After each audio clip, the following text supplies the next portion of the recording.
ஹே good morning everyone. இன்னைக்கு தேதி பார்த்தீங்கன்னா 9 ஜூன் 2026 செவ்வாய்க்கிழமை. தினமணியில் இருக்கிற சில இம்பார்ட்டன்ட் நியூஸஸ் பார்க்கலாம்.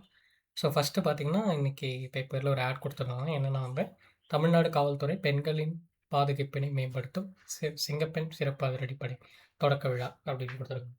ஸோ இன்னைக்கு தான் வந்து அந்த சிங்கப்பெண் அதிரடிப்படை வந்து தொடக்குறாங்க. சரியா தொடங்கியிருக்கிறார் நம்ம முதல்வர் அவர்கள் ஜோசப் விஜய் அவர்கள். சரியா? ஸோ இதில் நம்ம ஆல்ரெடி பார்த்தது தான். பட் நம்ம ஒரு வாட்டி ரிவைஸ் பண்ணிக்கலாம். ஸோ சிங்கப்பெண் சிறப்பு அதிரடிப்படை வந்து எப்போ சைன் பண்ணாங்கன்னா மே 10th இல்லையா? ஒரு பொறுப்பேற்ற அன்னைக்கு சைன் பண்ணார். ஸோ மே 10, 2026. இது எதுக்காக அப்படின்னா பொது இடங்களில் கண்காணிப்பு, பெண்களுக்கான கண்காணிப்பு மற்றும் சுற்றுக்காவல் பணிகளை மேற்கொள்ளுதல், அப்புறம் பொது இடங்களில் பெண்கள் மற்றும் குழந்தைகளுக்கு எதிரான வன்முறையை தடுத்தல். ஸோ இதெல்லாம் வந்து கீ பாயிண்ட்ஸ். சரியா? ஓகே. அப்புறம் பார்த்தீங்கன்னா, அவங்களோட ட்ரெஸ்ல என்ன இருக்கும் நம்ம பார்த்தோம். அந்த சிங்கம் ஒரு பொறிக்கப்பட்ட ஒரு லோகோ இருக்கும். இல்லையா? அவங்களுக்கு நீல நிற அந்த ஒரு சட்டை, அதே காக்கி பேண்ட் இருக்கும். இல்லையா? ஸோ, அதான் இங்க பார்க்குறோம். சரிங்களா? என்னைக்கு தொடங்கி வைக்கிறாங்கன்ற டேட் மட்டும் நம்ம ஞாபகம் வச்சுக்கலாம். 9/6/2026. ஓகே. சென்னையில தொடங்கி வைக்கிறாங்க. சரியா? ஸோ, இவங்களுக்காக பிரத்யேகமா ஒரு வாகனம் இருக்கு. காவல்துறை அதாவது ஒரு ஒரு ஒரு ஒரு ஸ்டேஷன்லயும் இவ்வளோ இவ்வளோ பேர் ஃபர்ஸ்ட்டு கொண்டு வராங்க. அதுக்கப்புறம் இன்க்ரீஸ் பண்ணுவாங்க. ஓகே. சரி. ஆ, ஓகே. அடுத்து வந்தோம்னா, ஸோ ரிலையன்ஸ் பெருசா இல்ல. அதான் நம்ம இங்க பார்க்கும்போது, சிங்கப்பெண் சிறப்பு அதிரடிப்படையில் ஒரு காவல் கண்காணிப்பாளர், 2 துணை அதாவது ஒரு காவல் கண்காணிப்பாளர், 2 துணை காவல் கண்காணிப்பாளர்கள் உட்பட்ட 30க்கும் மேற்பட்ட போலீசார் முதற்கட்டமாக நியமிக்கப்பட்டிருக்காங்க. சரியா? அந்த படையில ஒரு ஒரு மாவட்டத்திலயும். ஓகே.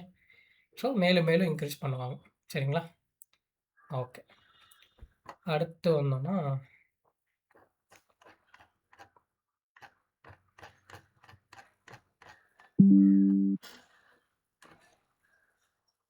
ஓகே. இன்னைக்கு எடிட்டோரியல் என்ன குடுத்துருக்காங்கன்னா, அறிவிப்பும் அச்சுறுத்தலும் அப்படின்ற டாபிக் கீழ, இந்தியாவோட 100வது ராம்சார் அ தளம். ஓகே. அதாவது பல்லுயிர் அந்த இது சொல்லுவோம் இல்லையா?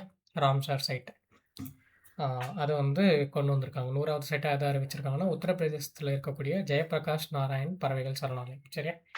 ஸோ, இப்போ கிட்டத்தட்ட 100 நம்ம அச்சீவ் பண்ணிட்டோம். அதாவது வேர்ல்ட்லயே நம்ம 3 கண்ட்ரி. சரியா? ஃபர்ஸ்ட்டு பார்த்தீங்கன்னா யுகே. யுகே தான் ஹையஸ்ட்டு. ஓகே. அதுக்கப்புறம் பார்த்தீங்கன்னா, மெக்சிகோ இருப்பாங்க. ஸோ 3 தான் நம்ம. ஸோ என்ன சொல்ல வராங்க இந்த ஆர்டிக்கல் அப்படின்னு பார்த்தீங்கன்னா, நம்ம வந்து இத அறிவிச்சா மட்டும் போதாது. அத வந்து இந்த மாரி ஒரு ரூல்ஸ் படி பார்த்துக்கணும் அப்படின்றத குடுத்துருக்காங்க. சரியா? நம்ம ரூல்ஸ் படி அத ஃபாலோ பண்ணி ஏன்னா இப்போ ஈரநிலங்கள் அப்படின்னும்போது, ராம்சார் ஈரநிலங்கள் அப்படின்னும்போது, ஸோ இத கொண்டு வந்தது ராம்சார்ன்ற ஒரு இடம் ஈரான்ல 1971ல. சரியா? அப்புறம் இந்தியா கிட்டத்தட்ட ஒரு 10 வருஷம் கழிச்சு தான் அவங்க ஜாயின் பண்றாங்க. 1982ல தான் பிப்ரவரி 1ல தான் அவங்க ஜாயின் பண்றாங்க. சரியா? ஸோ, இப்போ ஆசியாலே பார்த்தீங்கன்னா, இந்தியால தான் அ ஃபர்ஸ்ட் இருக்கு. இல்லையா? இந்தியால தான் ஃபர்ஸ்ட் இருக்காங்க. ஆ இப்போ உத்தரப்பிரதேசத்தில இது 13வது தலமா இது சொல்லியிருக்காங்க.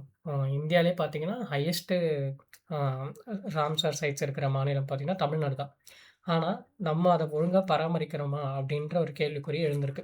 இப்ப ரீசென்ட்டா கூட நீங்க பார்த்தீங்கன்னா, போன வருஷம் பார்த்துருப்பீங்க. பள்ளிக்கரணை சதுப்பு நிலம் இல்லையா? பள்ளிக்கரணை ராம்சார் சைட்ல ஒரு பில்டிங்க்கு அந்த சுத்தி இருக்கிற இடத்துல எதுவுமே பண்ணக்கூடாது. எந்த ஒரு இன்ஃப்ராஸ்ட்ரக்சரும் வரக்கூடாது. அப்படின்ற ஒரு ஒரு ஆஸ்க்ல தான் நம்ம அந்த ராம்சார் சைட்ட அத வந்து அறிவிக்கிறோம், பாதுகாக்கிறோம். ஓகே. அதுக்காக நெறைய நிதி ஒதுக்குறாங்க மத்திய அரசும் சரி, மாநில அரசும் சரி. பட் அத வந்து அங்க வந்து ஒரு பில்டிங் கட்டுறதுக்கு அப்ரூவல் குடுத்துருக்கிறதா வந்து சிஎம்டிஏ மேலேயே வந்து குற்றச்சாட்டு எழுந்தது. இல்லையா? போன வருஷம் நீங்க பார்த்துருப்பீங்க. ஸோ இந்த மாரி இஷ்யூஸ் வரதெல்லாம் நம்ம பார்க்குறோம். ஸோ இத வந்து ஒழுங்கா நம்ம அதாவது இத வந்து ஒரு இதய துடிப்புன்னு சொல்லுவாங்க. ஒரு உலகத்துடைய இதய துடிப்பா இந்த ஈரநிலங்கள வந்து சொல்லுவாங்க. இல்லையா? ஸோ அதுதான். அத பத்தி தான் இங்க குடுத்துருக்காங்க. ஓகே.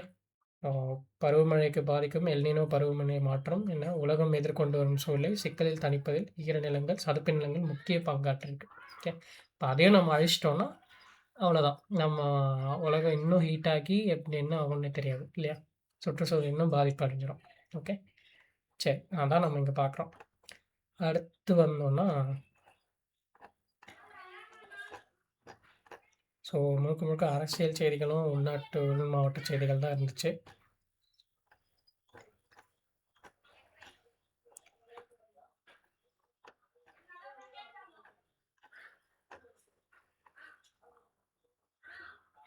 ஸோ பெரிய அளவு செய்திகள் நமக்கு எக்ஸாம் பாயிண்ட் ஆஃப் வியூல எதுவும் பெருசா இல்ல. சரிங்களா? ஸோ கடைசியா பார்த்தோம்னா, பிலிப்பைன்ஸ்ல நேத்து ஒரு சக்தி வாய்ந்த நிலநடுக்கம். ஓகே. கிட்டத்தட்ட 7.8 ரெக்டர் அலகுல வந்து பதிவாயிருக்கு. ஓகே. ஸோ நேத்து நீங்க வீடியோஸ்லாம் கூட பார்த்துருப்பீங்க. ரீல்ஸ்லாம் ரொம்ப பயங்கரமா இருந்துச்சு. அலறல் சத்தமும், அவங்க அரசாங்கமும் வந்து கிட்டத்தட்ட இப்போ ஒரு மெஷர்ல இருக்காங்க. சேஃப்டி மெஷர்ல பண்ணிட்டுருக்காங்க. மக்கள வெளியேத்துறாங்க. ஓகே. கிட்டத்தட்ட 35 பேர் நேத்து உயிரிழந்திருக்கிறதா சொல்றாங்க. பட் இது கவுண்ட் இப்போ இன்க்ரீஸ் ஆயிருக்கு. நமக்கு எக்ஸாக்ட்டா தெரியல. பட் இது ஒரு சோகமான நிகழ்வு தான். ஓகே. கிட்டத்தட்ட அது எங்க வந்திருக்குன்னு பார்த்தீங்கன்னா, தெற்கு பிலிப்பைன்ஸ்ல கரெக்ட்டா இந்த மணிலா அப்படின்ற பகுதியில வந்திருக்கு. சரியா? ஓகே. அத மட்டும் நோட் பண்ணிட்டா போதும். வேற எதுவும் பெருசா செய்திகள் இல்ல. நம்ம நாளைக்கு செய்தித்தாள் வாசிப்பு சந்திக்கலாம். Thank you.